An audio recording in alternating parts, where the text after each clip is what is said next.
Hello and welcome to A Bad Country. I am Almond YouTubi, and today I want to talk about the infamous 2002 movie, The Master of Disguise. It's me! Haha, it was me all along! So, what is The Master of Disguise? Good question. The Master of Disguise is a complex study of Marxist structuralism viewed through a prism of Hegelian dialecticism, in which conventional narrative structures are rejected in favour of a collective of protagonists moving the structure forward through a series of juxtaposing images. No, not really, it's Garth from Wayne's World doing loads of funny voices. Not that it really matters, but here's a quick synopsis of the entire film from start to finish, including spoilers.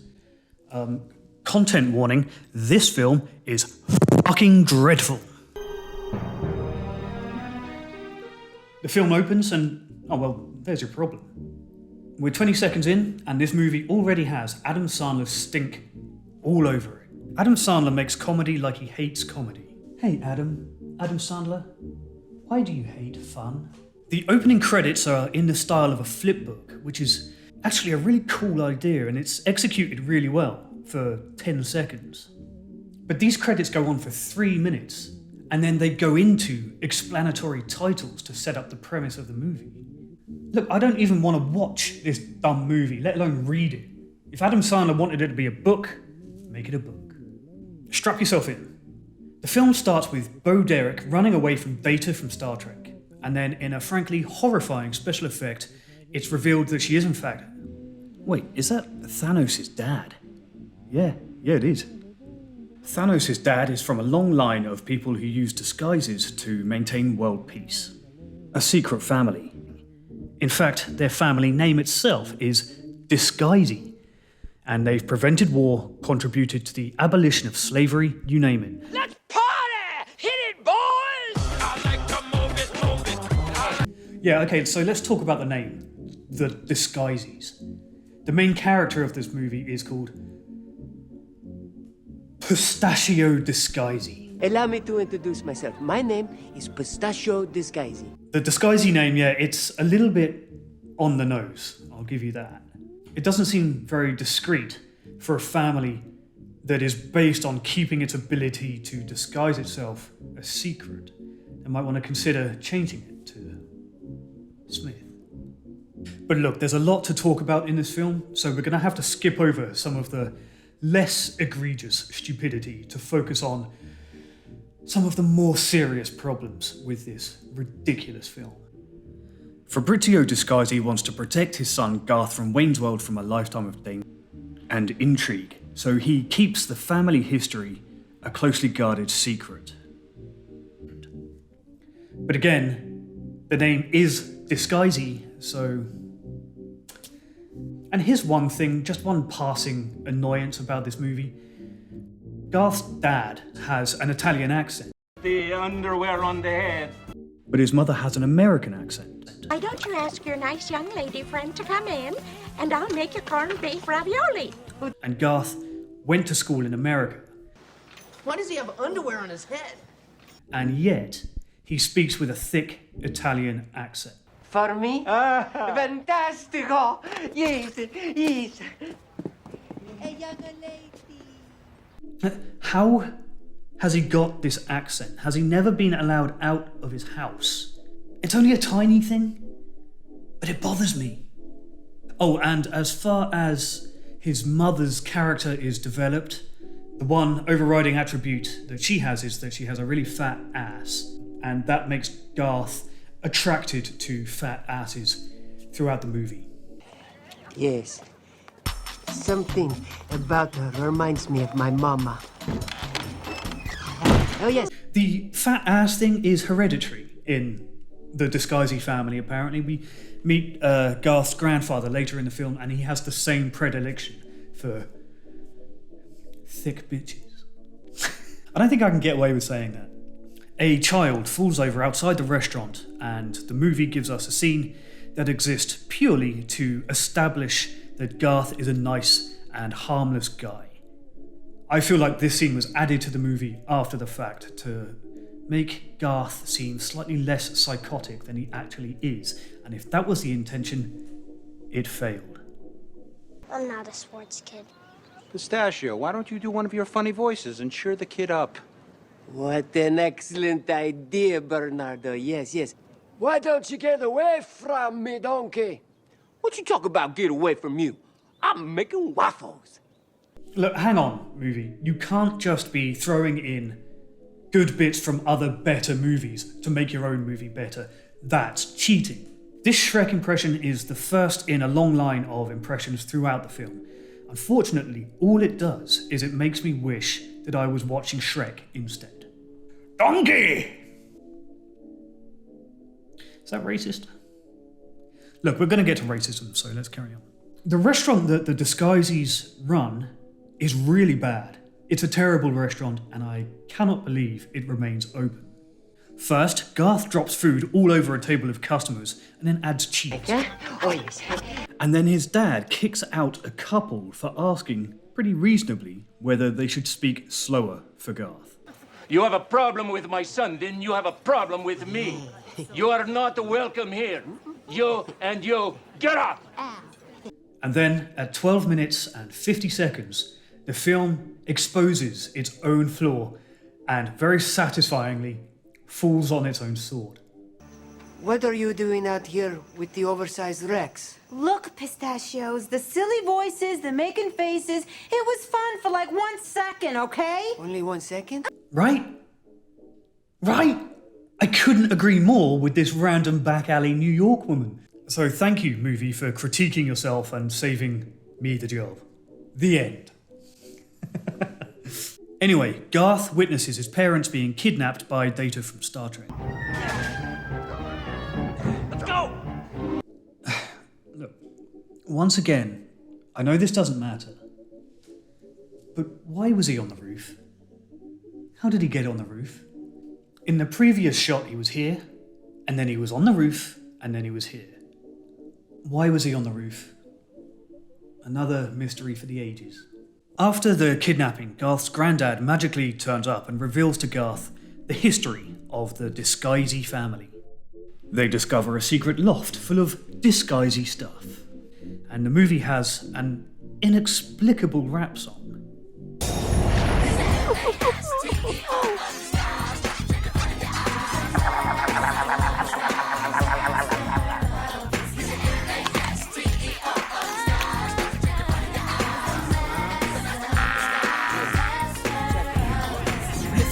I got a story to tell about the dopest new hero I know so well. Was a little waiter with a Data brings an unexpectedly committed performance to this movie, to the point where you wonder what the producers had on him.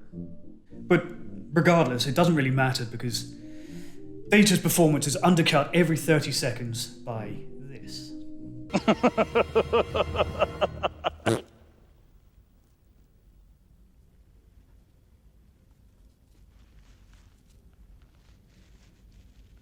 Data farts. That's kind of his whole thing. Instead of having like a character or a backstory or any kind of development or interesting dialogue, he has farts. That's his character. Anyway, the point is, Data has kidnapped Garth's dad and is forcing him to use his disguising abilities to commit major crimes. Meanwhile, along with his granddad, Garth is getting into character. Well, characters, plural. It is racist as fuck. Because, of course it is. Question is not who I am, the question is who are you? I know who I am. I am Prince Lalejama from the Ringy Dingy Heights near Bombay, Calcutta, and New Delhi, India.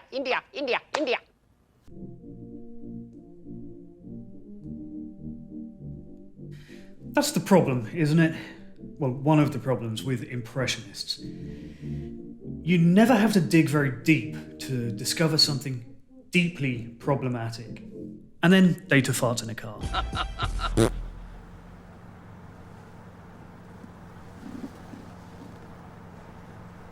Garth needs an assistant, so they settle on the general issue hot 2000s woman, Jennifer Esposito. She was in The Master of Disguise. I don't know if I'm right for this. I mean, Barney told me that you were looking, so... I'm sorry, he's only 7. He thinks your name is Pistachio.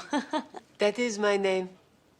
Oh, that's nice. Okay, so finally, with only half an hour of the movie remaining, the movie finally begins. On Jennifer Esposito from The Master of Disguise's advice, they search the scene of the kidnap and discover one of Data's hand-rolled cigars, which leads us to the Turtle Club.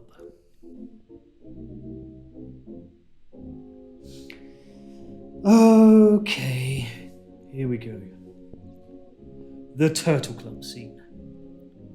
This scene reserves a special place in the hearts of bad movie connoisseurs. Now, in real life, the Turtle Club was established by Air Force pilots after the war as a very, very conservative men's club. It's extremely exclusive, almost impossible to get in, especially without invitation. However, at the Turtle Club, Garth arrives disguised as a turtle, apparently. It is close to unwatchable. It made me cringe so hard that I lost weight as a result of the effort it takes to endure this scene. So it's got that going for it. It will make you cringe so hard that it's actually good for your core strength. Watching this scene is a little bit like doing Kegels. It's like Kegels for idiots. So instead of just tearing it down, which is so easy to do, I'm actually going to show you my reaction to it the first time I saw the scene as an adult. Okay, let's do this, I suppose.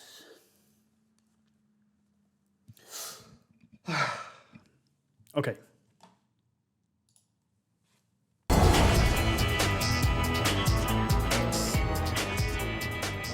You know, I don't mean to keep harping, but the name the Turtle Club, it's just a name. I think you're taking it a little bit too literally. Okay, let's stop there straight away. I know the joke is supposed to be that Pistachio is going to the Turtle Club and therefore thinks that he should dress as a turtle. The problem here is that he's not even identifiably a turtle. If you bumped into this guy at some kind of posh club, you would think that this ugly man has swallowed a satellite dish. Okay, let's keep going. Turtle? May I help you? Are you a member of the Turtle Club? Well, not exactly. Not exactly, but am I not turtly enough for the Turtle Club? Is he okay? He's fine. He's fine, Turtle. No, he isn't. Turtle. He's dreamt of this place ever since he was a child. Turtle. Do you think we can go in for a moment?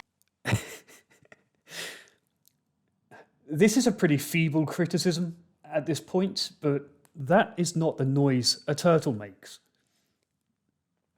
Okay. We'll be out in 5 minutes. Please. All right. Fire that fucking guy. Turtle. Turtle. Not turtle? No. Turtle? No? Not turtle. He's just walking around saying the word turtle. That's not a disguise. Imagine if, like, Leonardo DiCaprio in Catch Me If You Can just walked around the whole movie going, pilot, pilot, pilot, pilot. It's not... Come on, Pistachio, you're a disguisey. You should be doing better than this. Hi. Could you tell me, do you recognize this? Turtle. I'd recognize that label anywhere. I made that cigar for the private collection of Devlin Bowman. Sudden Devlin stylish Bowman. shot. Turtle. Turtle.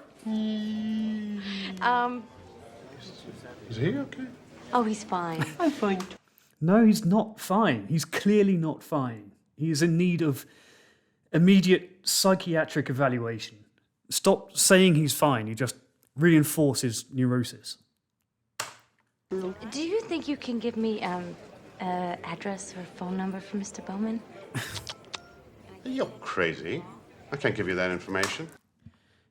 But you just told her the bad guy's name on almost no prompting whatsoever. Why are you being so coy now? She can just go away and Google Devlin Bowman thanks to you. So you've already blown it. You may as well tell her because she's going to find out. She has Ask Jeeves. Oh, No okay. information. What if harm found its way to you? Terrible, terrible, terrible harm. Would that change your mind? Perhaps it...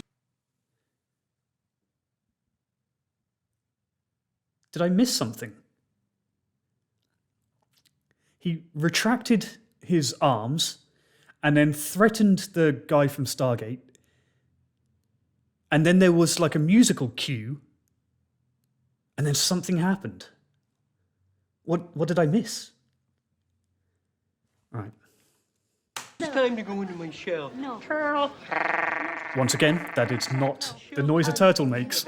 A name is just fine. Thank you very much. Terrible harm. The kind of harm that makes you cry out in the night. That's like a sinister. baby. Hey, baby. Can I buy you a drink? Maybe some pond water for your friend? Maybe a slice of pizza for Donatello. That would have been a better joke. You're welcome. Very funny. Where'd he go? Huh?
After the Turtle Club, Data does another fart.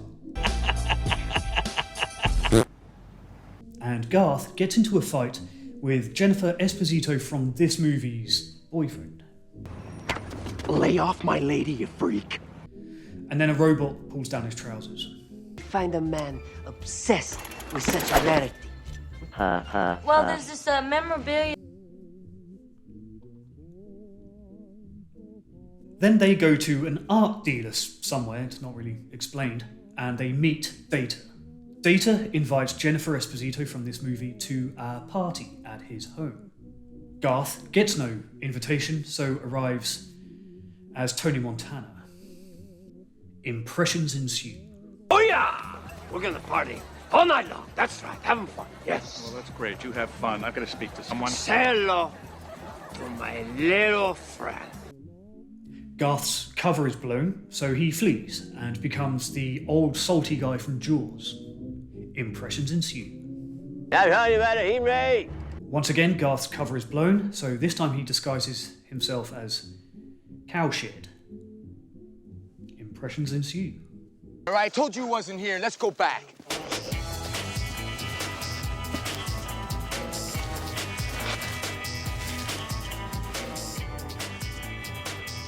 fresh air.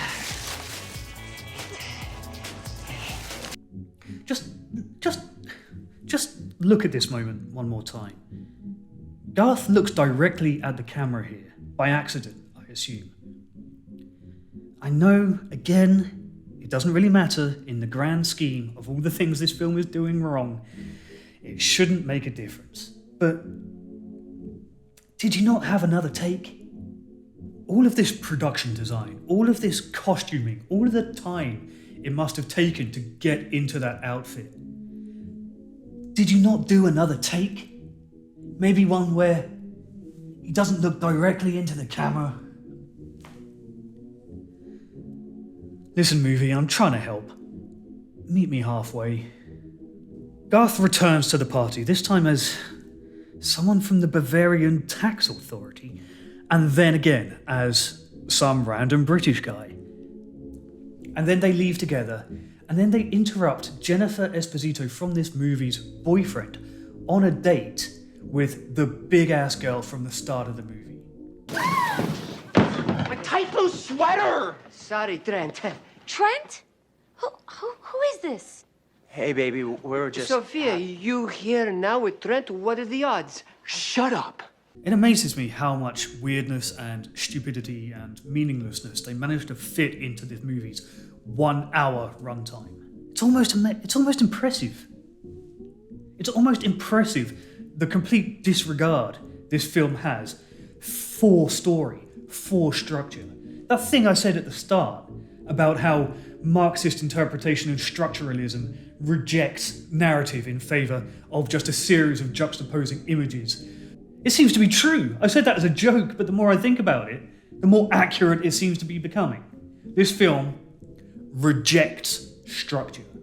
Is The Master of Disguise a Marxist masterpiece? Anyway, Garth beats up Jennifer Esposito from this movie's boyfriend, and then both women fall in love with him. Who was your daddy, Trent? Who is your daddy? Some mixed messages there.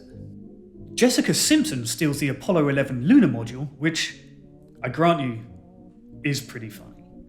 Data then farts in the car.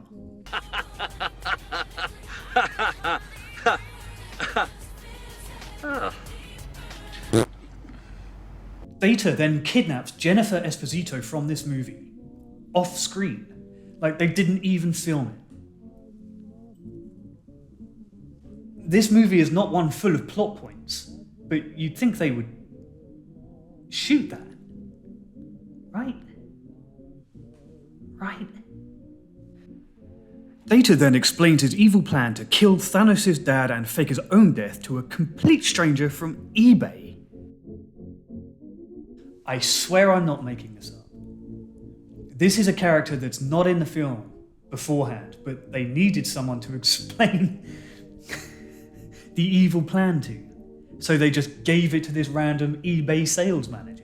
At this point, I stopped for a moment to consider whether this movie was in fact some kind of postmodern anti-movie in the style of Werner Herzog. It's not though. It's just very bad. Very exhaustingly bad. Garth sneaks into Data's shot day for night house disguised as a cherry pie in yet another deeply disturbing visual that would be far more at home in a good horror movie instead of this bad comedy.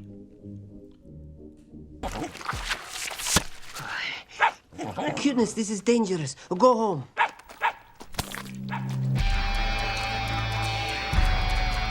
Garth fights a group of ninjas and then rescues Jennifer Esposito from this movie, and Data runs away farting.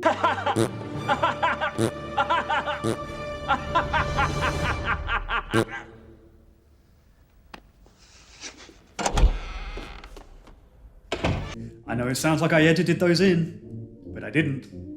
This movie mocks itself.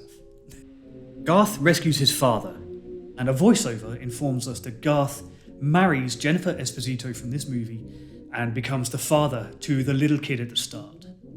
Turns out that kid from the start, the one who falls over outside the restaurant, is actually Jennifer Esposito from this movie's son. I didn't mention it before, because I didn't care enough. I'm sorry. Garth tracks down Data in Costa Rica and appears to him as George Bush. George Bush headbutts Data, who farts.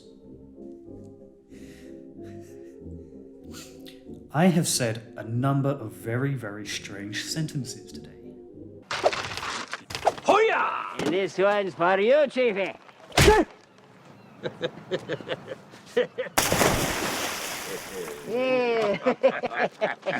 Is he dead? Hey, Bowman, he make this stinky. The end.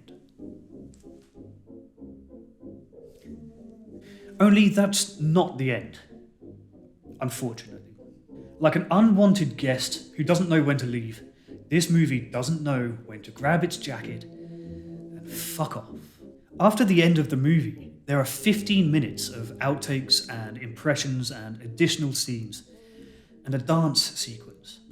Nobody likes dance sequences in a comedy movie. Nobody likes them. Not even the dancers.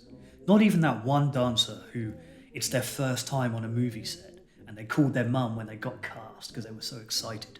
Not even that person likes a dance sequence in a comedy movie. But to drag it out for this long, even over the credits, should be investigated by the UN.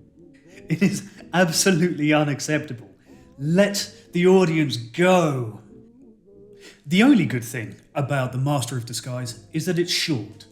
But every single inch of footage that they shot is added on at the end to kind of flatter the runtime. They really used the whole buffalo on this one. It's almost impressive that the best disguise in this movie is the movie itself. It's basically just 4 impressions and a few skits disguised as a movie. Zing! It's virtually irredeemable as a movie of any sort, and if you argue to me that it's just a children's film for babies, you shouldn't take it too seriously, then I would argue, if this is a kids' film, what kids have seen Scarface? If this is a kids' film, then it actively made children dumber. They came out of the cinema stupider than when they went in. And I suspect that this movie is to blame for the fact that no one under 30 can get a mortgage. This is a really well-known movie. There are thousands of reviews for it on Amazon. Thousands. But my favourite review is this one. This is by Anthony W. on the 25th of July 2018. Imagine buying this movie on DVD in 2018. Anyway, Anthony says, quickly dispatched and well packaged. However, the DVD had marks on it with what seemed to be a coffee stain. After cleaning said DVD, it still skipped in places and made the film unwatchable. Anthony, your coffee stain did not make this movie unwatchable. The movie made the movie unwatchable. In fact, your coffee stain improved it by preventing you from watching it. Now just stop buying DVDs in general, Anthony. Go and live your life. But there's something going on with The Master of Disguise. And I apologise in advance for the quick gear change that we're about to make. There is goodness in this movie. There are at least good intentions. Dana Carvey, by all accounts, is a truly pure and wonderful human being who has a vast back catalogue of really good, funny work to be proud of. Brent Spiner's committed performance is worthy of respect, just for the way that he lent into the role, even if the role itself was awful. And Jennifer Esposito does a really good job of grounding some of the movie's more egregious stupidity. The director builds really warm production design, and many of the special effects are really good and still hold up. I'm even willing to forgive Adam Sandler, who once every astronomical epoch does something really amazing. So, in many respects, The Master of Disguise is at least a movie. But something happened during the production of The Master of Disguise. 9/11 happened.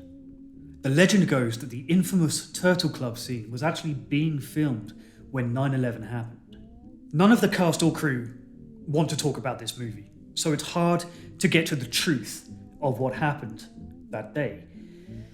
But there are some things we do know for a fact. We do know, for example, that a moment of silence was held for the victims of 9/11 on set. Imagine being on this set for a 9/11 memorial. It's the kind of darkly hilarious premise that could inform a much better movie than this one. The knowledge that this movie was in production during 9/11 changes your impression of it.